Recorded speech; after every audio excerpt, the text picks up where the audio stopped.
What's the good word, y'all? It's your boy DKB here. So we're talking about Jermaine Johnson, the forgotten child. I'll continue to say it feels like from this 2022 NFL draft class, which is crazy because he was our third first round pick, right?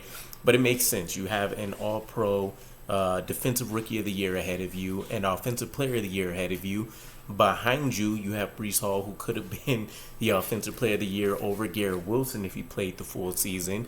Then behind that, you have Max Mitchell, who played above his draft status in an emergency break the glass situation. And then you have Michael Clemens sharing the same position as you, who arguably had a better rookie year, in addition to being more versatile, being able to play on the inside, as well as the special teams ability he showed, although Jermaine Johnson at least popped once on film there as well. So it's easy to kind of forget about him for sure, but in the grand scheme of things, he seems hyped about going into his sophomore year. And to be honest, it's a really refreshing sentiment for me because we always get the coach's perspective of them going into year two, and kind of all the behind scenes work that maybe goes into that. But realistically, it always feels like the coaches are waiting on year three, 2 years within the system, ideally, definitely 2 years within the NFL. So you're talking about full off-season training camps and all of those things that are going to go into it. But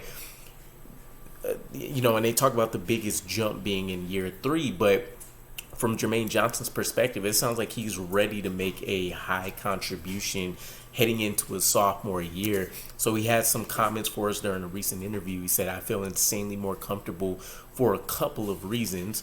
One, I never did it before at this level last year, so I don't really know what to expect. Everything's moving so fast, and now I had an opportunity to have a proper offseason to build my body to what I want it to be. Last year, I didn't have that. We're getting ready for the combine and whatnot. As a rookie, you're kind of trying to play catch up in terms of football development, but this offseason has given me a lot of confidence, let alone understanding what everyone expects me this year in the building and wants for me this year in the building. I just feel day and night in terms of explosiveness." And we've seen this, right? OTAs, we got some of the Jets flight series video clips. We've seen, and just on the New York Jets channel alone, we've seen some of the positional drills, right? Them looking like they're kind of chasing each other around. I want to say a big hula hoop or something like that. And it's him versus Bryce Huff, who has the fastest get off in the NFL, elite first step, no matter what else he's able to produce on the field. And we've seen Jermaine Johnson, I want to say he either got away from him or he was able to go out there and tag Bryce Huff. And it's really that exercise in and of itself, of course, is about explosion and get off, but it also speaks to his ability to bend the corner and really get out there and do some exciting things. So, you get pretty amped up just kind of seeing that out there as well. But statistically, I understand that he wasn't put up there in the big leagues right away, right? Coach Saleh, I feel like, had a strong plan for Jermaine Johnson. Of course, entering a defensive line that's going to be one of the premium positions in Robert Saleh's defense. There's a lot of talent that was ahead of him. It was going to be a hard sell for him to really go out there and become a huge asset in year one, his rookie season, especially from what the New York Jets ideally thought he would be in year one, right? Which was going to be a run-stopping force that had the athletic ability to go out there, excuse me, and pick up some sacks. And I think that's exactly what he did, right? Year one, 14 games. He wasn't able to start any, but he had 34% of the defensive snaps, 2.5 sacks, 3 tackles for loss, 5 quarterback hits. When you break things down, you definitely, end up walking away wanting more in the pass rushing department. The biggest, he was kind of an enigma in the draft, right? I know a lot of media and stuff had him as the number 2 or number 3 best edge rusher in that class, right behind either Aiden Hutchinson and or Kayvon Thibodeau.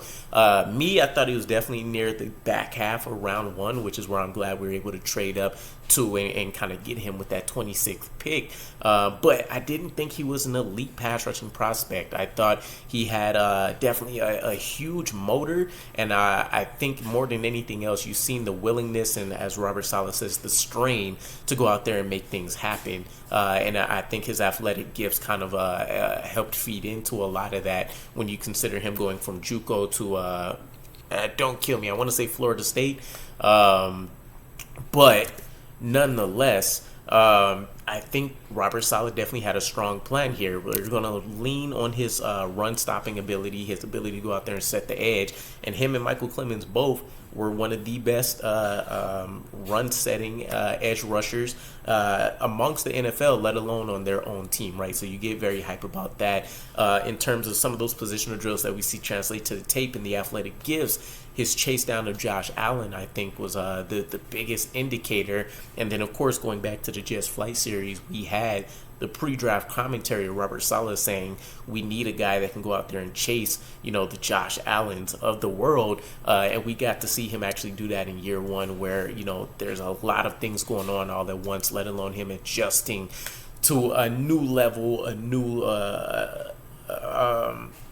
everybody being bigger, stronger, faster, quicker. Of course, all of the guys are already in a league that, their mental processing is where it needs to be. So hearing from him that he has a game plan, and Jeff Ulbrich commented on this as well, where he was saying when you want to consider the developmental plan versus straining, he commented during OTAs about, Jermaine Johnson being deliberate with his approach, right?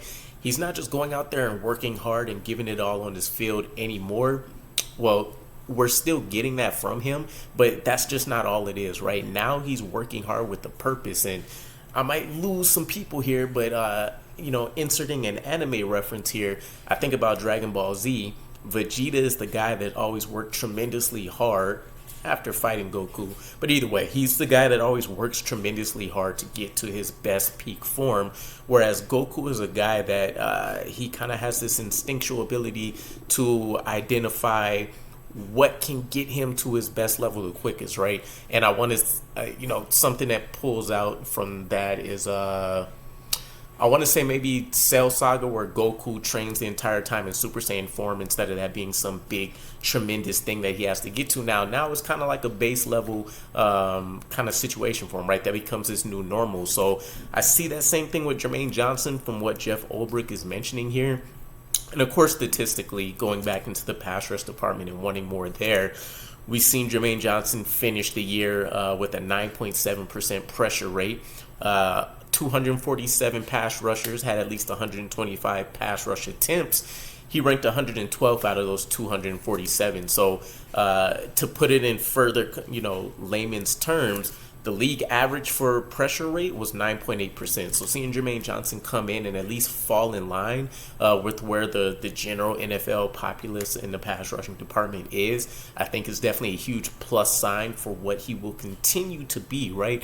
It's very rare that you get a guy that's already elite in one area, which would be his run-stopping ability, and you still have so much faith in what he can do in the pass rush department. You don't have necessarily a guy like a Quentin Jefferson or an Al Woods, and I know we're talking about defensive tackles here, but it still translates where they're more so the one-trick pony, right? We know with this guy, we're either getting strong pass rush opportunities or we're getting strong run-stopping ability. And with Jermaine Johnson, you have the long-term vision that he's going to be a guy that can excel in both areas. So I'm very hyped to see what training camp is going to look like with him and when we can finally let him, go unleashed and wreak havoc out there. And I do think he takes a significant step ahead in this second season. Ideally, I'd like to see him finish closer to maybe the 52-55% snap count range, but let me know what your guys' thoughts are. Jermaine Johnson in year two, can he prove that he's maybe one of the better edge rushers out of his class by the end of his sophomore year? And just generally, what do you expect for the season out of him? And I'll catch you guys again. Peace.